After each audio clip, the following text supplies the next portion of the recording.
Nous accueillons tout de suite en plateau David Emmanuel Viveau, directeur associé de Kea Partners, et Agnès Rambaud, directrice associée du cabinet des enjeux et des hommes du groupe EcoCert. Bonjour à tous les deux. Bonjour. Bonjour. Alors, nous commençons avec la première question. On va parler de la raison d'être. Alors, peut-être peut-on la définir ensemble. Qu'est-ce que la raison d'être, Agnès, David? On va commencer avec vous, Agnès. Et quel est le lien peut-être avec l'entreprise à mission? Alors, la raison d'être, il y a eu plusieurs définitions qui ont été données dans le rapport Nota-Sénard, dans la loi Pacte. Nous, on aime bien la définir en disant que c'est la contribution que l'entreprise entend avoir à des grands défis sociaux, environnementaux, sociétaux du siècle, on va dire. Voilà.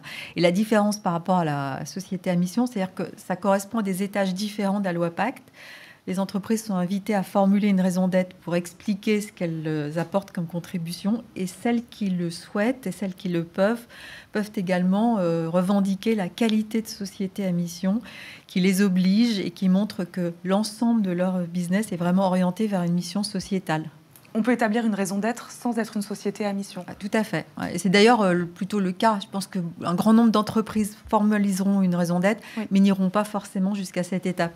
Comment vous définiriez la raison d'être? Pour moi, c'est la contribution de l'entreprise au monde. C'est à quoi on sert, c'est la finalité. Et on dit souvent que la raison d'être, elle touche les trois sens. Le sens au sens signification, à quoi on sert, pourquoi on est là. Le sens au sens direction, dans quelle direction on va. Il faut que ce soit un cap stratégique qui soit clair pour prendre des décisions. Et elle doit toucher l'essence, elle doit être aspirationnelle pour les collaborateurs, elle doit être engageante, ça doit être un défi aspirationnel. Et le lien avec l'entreprise à mission, comme le disait Agnès, c'est au cœur du dispositif de l'entreprise à mission, et c'est le point de départ finalement. C'est définir avec ses parties prenantes à quoi on sert et quels sont les objectifs concrets qui vont nous engager dans la réalisation de cette raison d'être. Vous connaissez bien ça, vous, chez Kea Alors, on est passé Partners. entreprise à mission le 9 mars, on en est très fiers, d'ailleurs ça génère un énorme souffle en interne. Et donc en effet, on a enclenché un long travail de cheminement avec nos associés d'abord, nos collaborateurs, nos partenaires et nos clients, pour réellement redéfinir finalement à quoi on veut contribuer. La raison d'être de Kea, c'est entreprendre les transformations pour une économie souhaitable. Donc c'est le combat de Kea, c'est finalement engager les entreprises à contribuer à une économie souhaitable, une économie du collectif, du long terme, du pouvoir, du partage du pouvoir, et une économie de la prise de conscience de ses impacts sur la société. Ce qu'on pourrait dire peut-être, c'est que lorsqu'on devient entreprise à mission, on s'engage à formuler des engagements, les suivre dans le temps, être audité régulièrement par un organisme extérieur. Donc voilà, c'est pas neutre. La raison d'être, c'est important de l'écrire, de la poser. Ça, c'est la base, c'est la première étape. Oui, c'est la première étape. Et d'ailleurs, c'est pas très simple parce que finalement, ça peut donner lieu à de nombreux groupes de travail. Moi, je crois que c'est Veolia qui dit que c'est l'aboutissement d'un long cheminement de 18 mois. Emre Jakia de la CAMIF aussi parle d'un an, un an et demi de réflexion. Chaque mot est important, mais votre question est clé parce qu'en même temps, la raison d'être ne se limite pas à une phrase qui n'est finalement que la face visible de l'iceberg. Ce qui est important, c'est ce qu'il y a derrière cette phrase, c'est-à-dire un manifeste, des engagements, des KPIs, un comité de suivi de la raison d'être. C'est pas juste une page sur un site internet. Non, c'est comme le dit Elisabeth, c'est pas Agnès, excuse-moi, c'est pas un slogan. C'est réellement un travail en profondeur de transformation de notre métier. C'est finalement à quoi on veut contribuer, comment ça va transformer finalement notre métier, notre culture, notre modèle opérationnel. Et donc c'est un travail de cheminement. Chez Kea, ça a créé beaucoup de dialogues, de confrontations entre nous associés, finalement, vers où on veut amener notre métier, avec nos parties prenantes, avec nos clients. On a beaucoup impliqué nos clients aussi pour dialoguer avec eux sur finalement vers quoi eux-mêmes voulaient contribuer. Et donc c'est un cheminement, je trouve que c'est la bonne phrase. Chez Kea, ça a pris 1 an et demi aussi, finalement. Il faut la définir, mais il faut l'incarner surtout. C'est un gros sujet. Comment ça se passe, il faut un leader déjà qui va porter cette raison d'être. Alors c'est un accélérateur. Je pense que le fait que le PDG, le comité de direction, la ligne managériale porte cette raison d'être, c'est un vrai accélérateur. Je pense qu'il y a un vrai sujet d'authenticité dans ce travail-là, et donc d'authenticité du leadership. Il y a un alignement finalement entre ce que sont les gens et finalement ce qu'ils proclament dans cette raison d'être. Donc il y a un travail aussi d'alignement des leaders dans cette réflexion-là. Et après, c'est un travail de preuve, sous-entendu, en quoi ça va transformer l'activité réelle de l'entreprise, en quoi ça transforme son organisation, en quoi ça transforme la culture de l'entreprise, la prise de conscience des collaborateurs de cette nouvelle raison d'être, en quoi ça transforme l'impact qu'on a sur ses parties prenantes.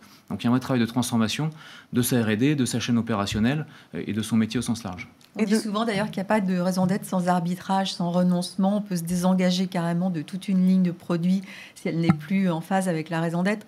Donc c'est loin d'être un travail neutre. Et moi je trouve que vous évoquez le sujet des leaders.